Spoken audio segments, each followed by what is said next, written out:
Every year, Hong Kong is basically the DNA of the film festival. It's point of origin, that's how it started. I am particularly pleased today to have Daniel Wu with us on so many levels because there are some striking parallels with the way I personally discovered Asian cinema, Kung Fu films actually. So even though I am not a practitioner, I want to thank our longtime supporters and our longest institutional backer. They were the first to believe in us. It's the Hong Kong Economic and Trade Office. So that trust really matters to us, especially since it's connected with our point of origin. So let me introduce Maisie Ho, the Executive Director of the Hong Kong Economic and Trade Office in New York. If you want to say a few words. Thank you, Sam. Thank you, Daniel, for being with us.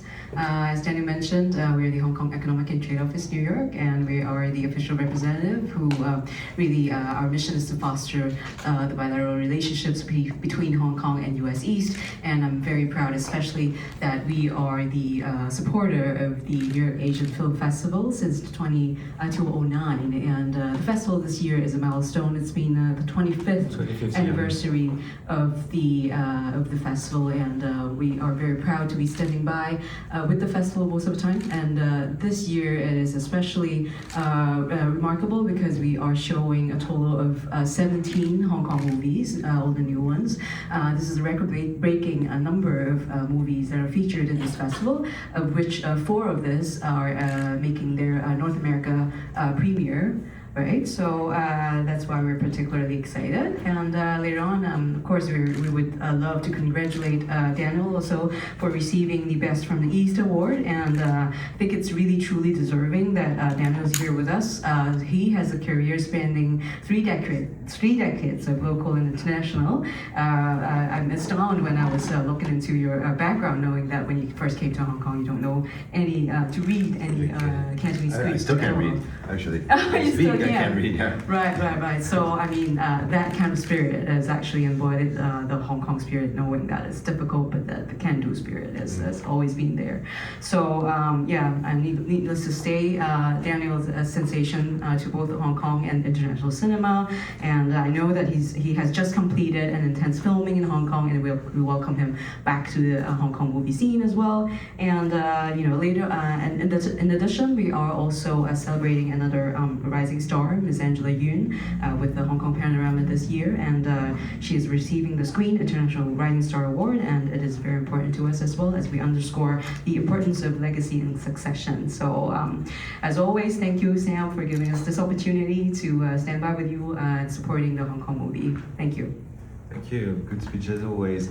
Now let me, I'll let you handle the questions. For once, you will be doing the work. So please raise your hand when you have a question. I think we'll be conducting most of this in English, but just in case my colleague over there, Stevie, who's on his phone, can always help if you have a question in Cantonese.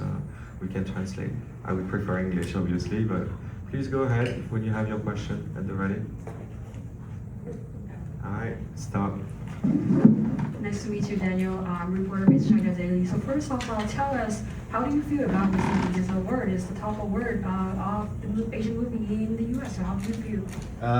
Yeah, I'm very excited and proud and honored to be given this award. I think it's interesting because although I was born and raised in the West, this award is Best of the East because I feel like I've always represented Hong Kong film. Even though I've been working in the US for the past few years, I still feel like I'm a Hong Kong actor. And so to receive this award is especially honoring because I feel like Hong Kong film has had its ups and downs in the past 30 years. But it's always gonna survive. And I think that's representative of the Hong Kong people and the Hong Kong situation. But to be able to represent Hong Kong in this way makes me really proud because I feel like everything I've learned in film has come from Hong Kong film. And if I didn't have that background, that foundation, I wouldn't be where I am today. So very honored to receive this. Great. Next question. The gentleman over there.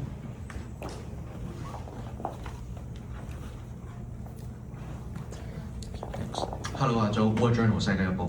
你都好多年冇喺香港拍片啦，今次翻去拍片有咩變化，有咩唔同？So it's been years since your last Hong Kong movie. So What did you observe? What changed? I think, well, I honestly feeling like it was 6 years since I'd done a Hong Kong movie before doing Cold War, and coming back to set and seeing all the familiar faces, it was like a homecoming, and it was like a very familiar, warm feeling, you know.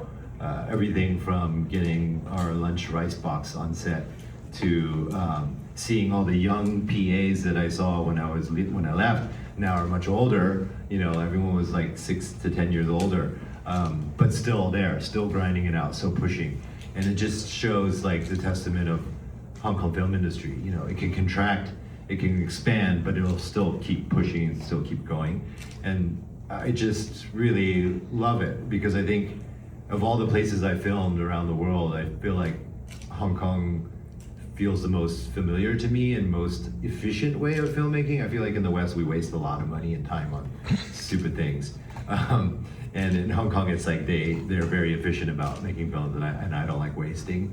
So when I work on a Hong Kong film, I feel like we're being as efficient as possible and getting the best work done. So it was great to go back. I really loved it, and it kind of catalyzed me to keep working more in Hong Kong. So there's 2 Cold War movies, and then now I just did the Twilight of the Warriors Walled In. That's the 3rd one, so it's great to be back. Yeah. Thank you. Thank you. Next question? I'll do the next one. No? Oh, yes, you want to do a follow-up? Sorry, and then you, and then Yeah. yeah. So as you mentioned, you've been growing up in the U.S., but spent much of your career in China, Hong Kong, Mhm. and also. So how do you feel about moving between these cultures? Do that shape like your understanding of who you are? Do you feel like you're translating your American side to Chinese audiences, especially Hong Kong audiences, Chinese audiences? Are you or translating your China side to the West? That's a really good question. I think for many years it was an interesting identity issue for someone like me. You know, born in the U.S., going back to Hong Kong and having success there, and then coming back here to film in the U.S. And it's interesting because technically, when I work in Hong Kong, I'm a foreigner, or when I work in mainland China, I'm a foreigner. But I feel more at home there than filming here. When I come back and film here, it feels foreign to me, and it feels, I guess because I'm a minority here, you know, and I'm not a minority there. That was the biggest difference. And so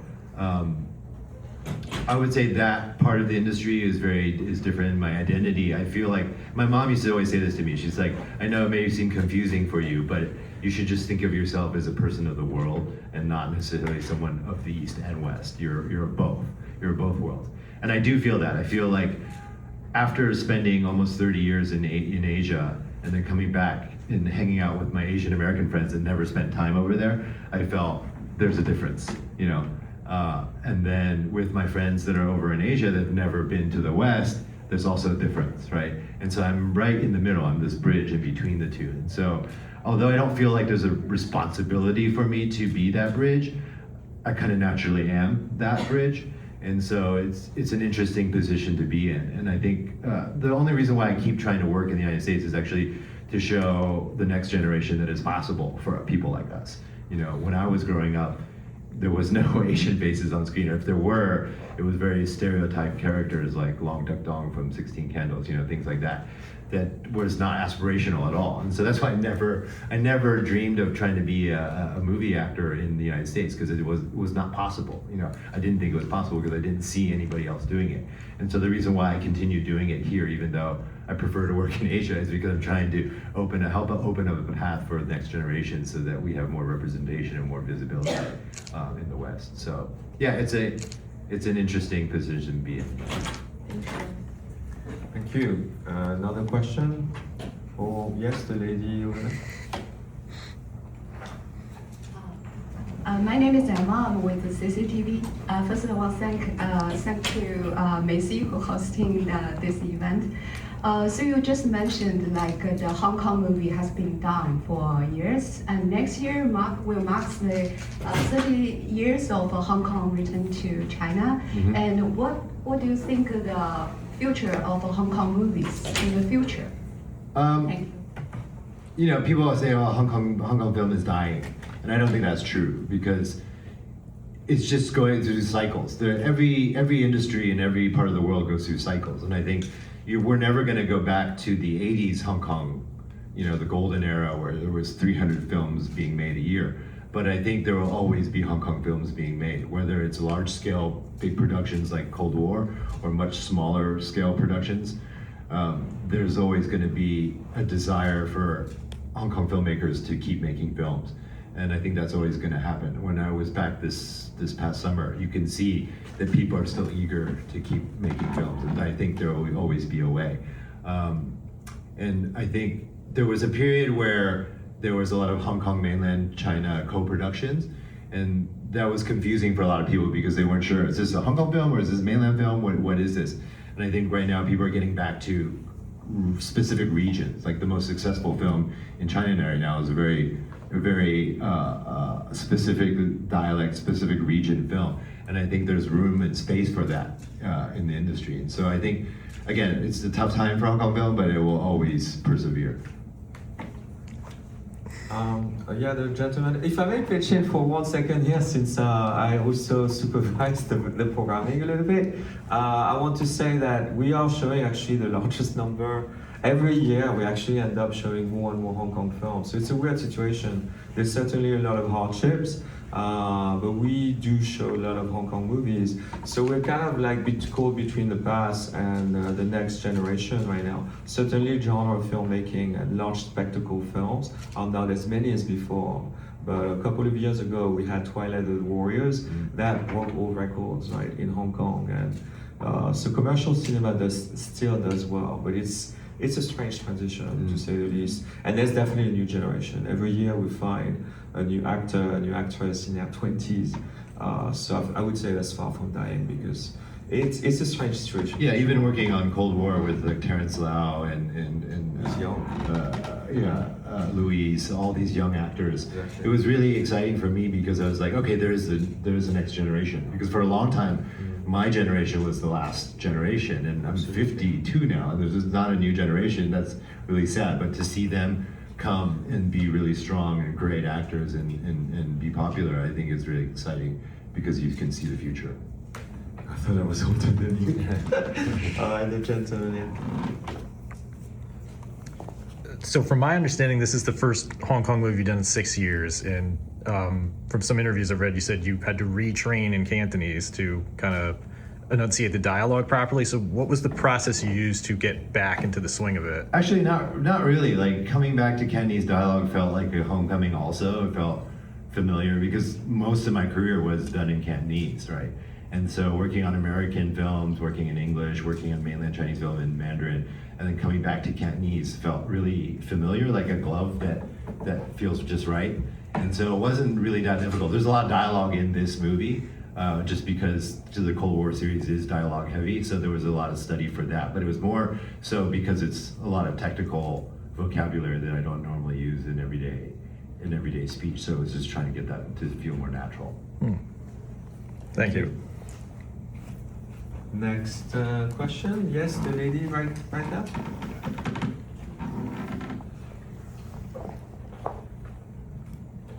What's been the most surprising audience reaction or response to the film so far?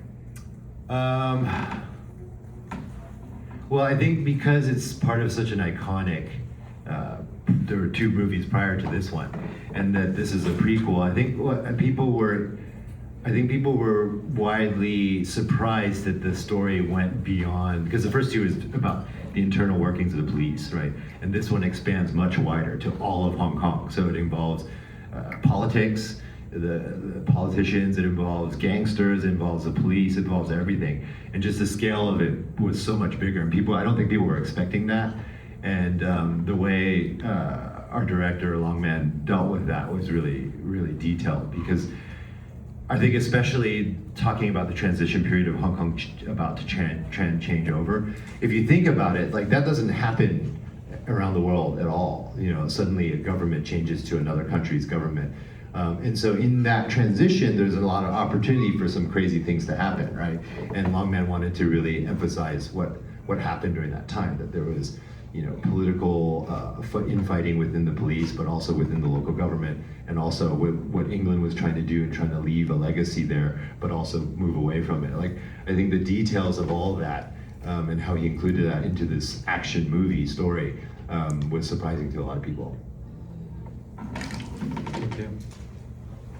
Next question? No? Yes, have again? questions for us. Oh, actually, you wanted to do a follow-up? perhaps? Yeah.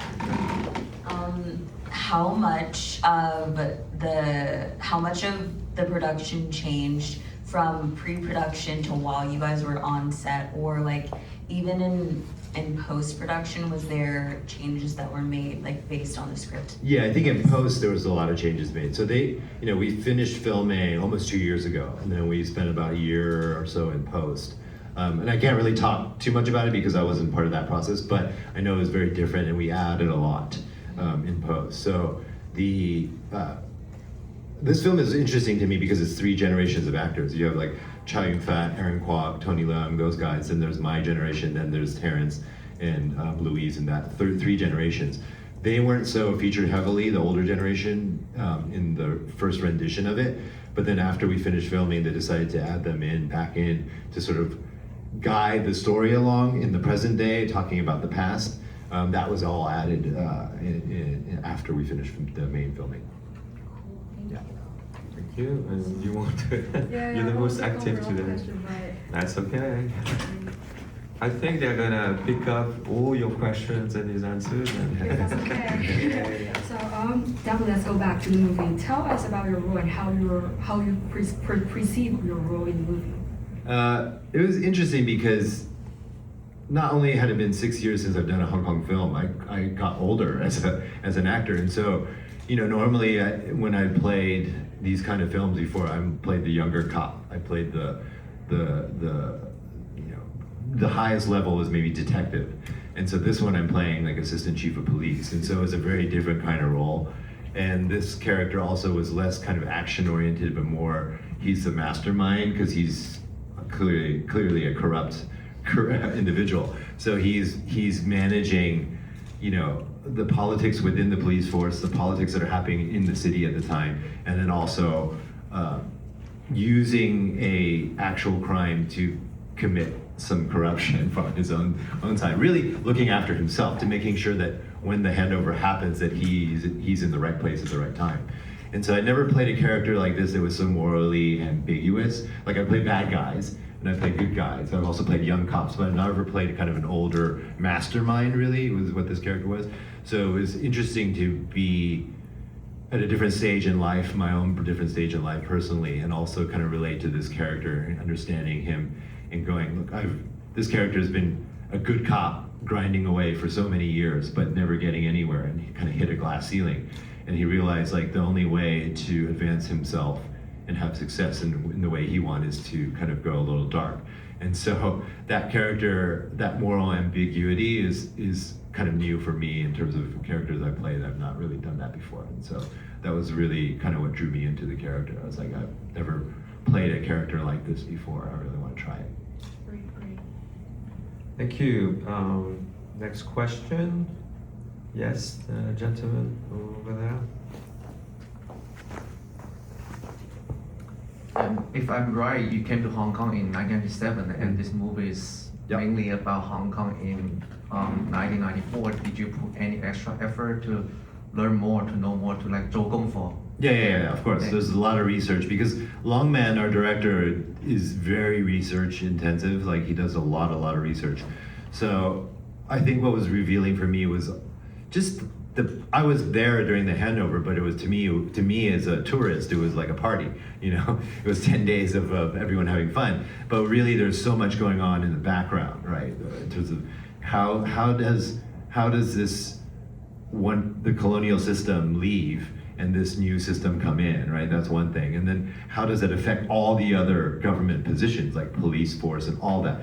And learning about that transition, learning about all the things that happened during that time was very, very interesting to me because I'd really kind of not paid attention to that when I was young, and then learning about it historically, how complex of a transition it actually was very eye-opening to me. So it was good. I learned a lot about Hong Kong history from this film.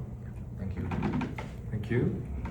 Next question. Yes. Are you going to ask about America a little bit? No one's. We're only talking about the East so far, but I'm curious. About Hong Kong?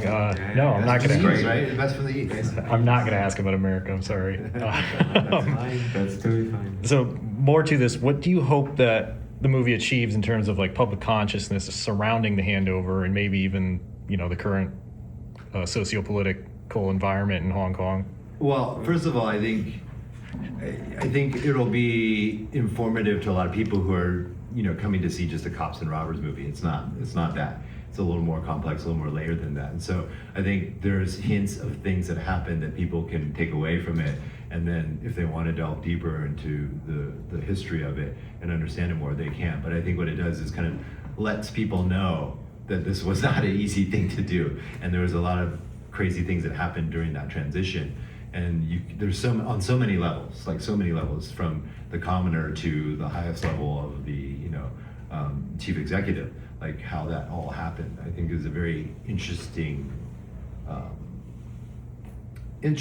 of Hong Kong history, and very unique to Hong Kong. There's like I said, there's no other place in the world that really kind of experienced that, and so I think people get a lot out of that, and they can start looking up their own research on it. Because that's what happened to me. It's like I read the script, then I started reading about all the research, the history of what that was like from different people's perspectives, and it just opened up a lot of useful information for me. Thank you. Any other questions? I can ask questions too. I have quite a few too. Should I? You can write those down. So I want to ask you. You just mentioned that the Hong Kong film industry is very efficient, very efficiency oriented. Mm-hmm. We have film directors here every year, quite a few in fact. So I'd like you to be a little more specific. You work with a lot of American production. You've done TV, Mm-hmm. Badlands, Westworld. You've done Europa Report, Tomb Raider, lots of different characters. I'm interested particularly as an actor, what does that mean, that efficiency, and how do you work with Hong Kong actors in the Cantonese language versus how you work with Americans like Vikander? Sure. Where do I start here? Yeah.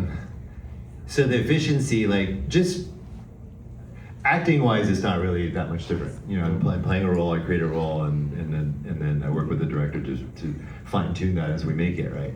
And so whether that's in English or in Cantonese or Mandarin, it's really kind of the same for me. What's different is the whole process of making a film.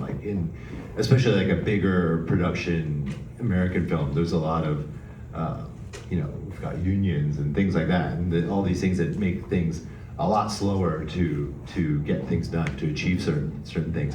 And then I think in the West, they tend to do a lot of pre-production and figuring things out, how to do things before you shoot. Whereas in Hong Kong, we kind of figure it out as we're shooting.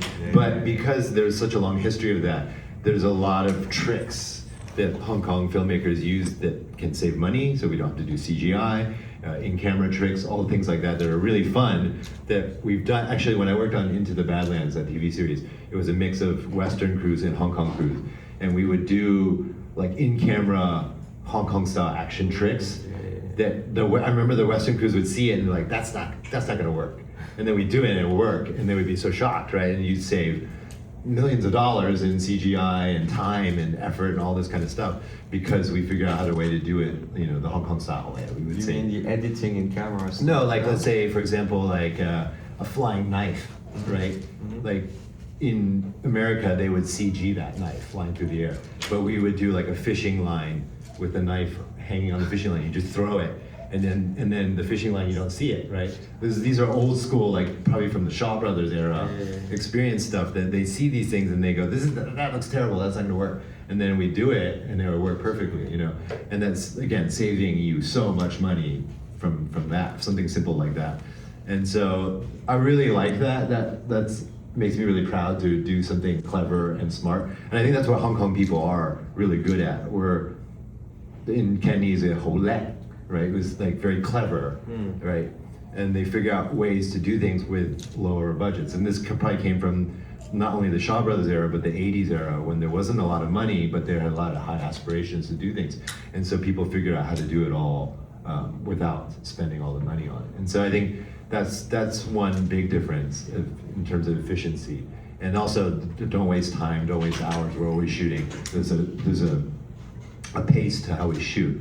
And I kind of like that as an actor, because then I know we keep going. In the US, it's sometimes there's a lot of waiting around. Yeah. And so keeping a rhythm as an actor is really difficult, because like you do a scene, it's like, okay, we're gonna turn around, and it takes like 3 hours to turn around. And I'm sitting in my trailer waiting, and I don't want to be on my phone because that'll take me out. So I'm just kind of sitting there waiting. Whereas in Hong Kong, we turn around and it's like 10 minutes later we're working. And so I kind of like that pace. I like speediness and getting it done quickly, so that the creative energy that I'm holding can get out there, instead of having to like go and stop and go and stop. I think that answered part of your question. I don't remember the rest of your question. It's too long a question. Yeah. So you don't do method, you don't stay in character outside the scene? Well, no, so that's the thing, is like it's easier to stay in the zone when you're shooting at a fast pace. Right. When it's a slow pace, it's very easy to pop in and out, and it's hard to maintain that rhythm. I'm not a method actor, but I like staying in the feeling of that day throughout the whole entire day. I hear method is taking off a little bit in Hong Kong. Like I don't know if I've ever actually met anybody who's done like Daniel Day-Lewis style. Oh, yeah. I don't think of anybody who's done that, because it just becomes difficult for everybody else to deal with that person. Sometimes I don't know. I think it works for certain people, but I think it does. There's other ways to act other than method. Yeah, it seems a bit. Lotus. So since your mother told you that you're the person of the world, so you like to work in mainland China, Hong Kong, Yeah. Hollywood? Okay. I mean, they're all so different. It's so different. But I do like working in Asia more. Hong Kong and China are very similar. Hong Kong and mainland China are very similar in that the director is given all the power. Oftentimes on Western projects I've seen, the director doesn't necessarily have full control. And that's hard for me, because I grew up in Hong Kong film where it's a direct relationship between the actor and the director. And so I've worked on Western productions where it's like, I would ask the director a question. He's like, I don't know, I didn't write that. You should ask the writer. As I go ask the writer. The writer's like, well, I didn't write that episode. I wrote this episode, so you need to ask that guy. And so I'm like, I don't even know who to talk to sometimes for questions. Which part you like? Which part? Yeah, I like working in Asia a lot more, yeah. Right. One last question, I believe, right? We still have time. Okay, the lady in the back, you want another one? I'm curious to know how, I know that you said that you fork out the character with the director. Are you given any backstory at all, or is that something that you guys create together? And who inspired you the most for your character? So, for this film in particular, there's a bit of backstory that I worked with director Longman on, but also the character existed in the previous two, or the second of the last film. And so there's an existing kind of aura of that character. He was the mastermind bad guy of the second one. And so in this one, you're seeing a younger version of that character, so you're seeing the transition of how did he become that way? He didn't start off being a bad guy. He was actually a good cop. And so I spent a lot of time talking to the director about that and who he was before this story happened, because that's very important to establish that. If we're seeing the transition of a good cop going dark. I wouldn't say he's going bad yet, but he's going dark. How does that happen, and what motivates him? That was all discussions between me and the director. And then there's certain things backstory-wise that I add myself, but I don't tell anybody. And these are things that just help me move along. Yeah. Thank you. You own the press conference today, so there you go. You have the last question, and Ken still. Definitely a large shout out to Macy and also New York AFF for bringing you here in person. And Yes. also, so you mentioned Western crew in China, and also how do you feel about American, especially younger generation American, going to Hong Kong and filming in the group, in the group, and then participating into the film production of authentic Hong Kong movie? How do you see the cultural exchange between American and also Hong Kong and also China? among the younger generation in film industry. Are you talking about people like me who are American born and then going back to work in Asia? Yeah, but also local American who have passion in Hong Kong movie production and go to China to study production and also work in Hong Kong group. How do you feel? I really haven't seen that. I haven't seen many Westerners go to China to like Beijing Film Academy to study film. I'm not really see that. Maybe one or two guys. I know I think he's Iranian. He went to Beijing Film School, and he's a very celebrated cinematographer in China, in mainland China now. But there's only a handful, like a few. But what I can say is that I think if you learn Chinese and you can function in film school there, because it's all taught in Chinese, then it's worth exploring. It's a whole nother world, you know. But I think it's very cultural based. You know, it's rather whether. I think it's the same as like, you know, Chinese actors working in the U.S. Like not everybody can do it, right? And the same thing going back there is not everybody can work there. And so it's a matter of whether you can handle that culturally. But again, like I said, I've not seen that many people do it. Thank you. Okay, the last one. Last one. You have been very active on social media. Actually, I've been following you. I saw you were teaching English on Red Note, 小红书. So the question I want to ask you is, how do you look at technology like AI or digital media's role in the generating new generation of audiences and also in the way of Hong Kong movies revival? The English speaking, that is more my entrepreneurial side. I'm an investor in that company, and so then I also teach some of the classes as well. But in terms of social media, this is the new generation. This is how you market and get your product out there now. I think the traditional media of like, let's say, newspapers, magazines, television commercials, that's not relevant anymore. And so I think social media is interesting to me because it's finally a way for me to control my own voice, because before I always have to go through traditional media, right? And then if I say something, it can be twisted into something else, and especially I grew up in the era where the paparazzi was crazy in Hong Kong, and that kind of tabloid media was very rampant. And so they could take whatever you say and twist it and say you said these things, and you have no control over it because you don't have any control over it. But with social media, it's your own platform, so you can do whatever you want on that. And so I try to make it a variety of different things, but I think that's the future of how, even now when we market films now, it's all on Douyin and Xiaohongshu. This is all mostly how they do it because nobody's watching traditional TV anymore. So a commercial of your film on TV is not really gonna get people into theaters. You have to find new ways to do that. And so Douyin and TikTok is the mainstream way of consumption nowadays. And so everyone's shifted to that. And then in terms of AI,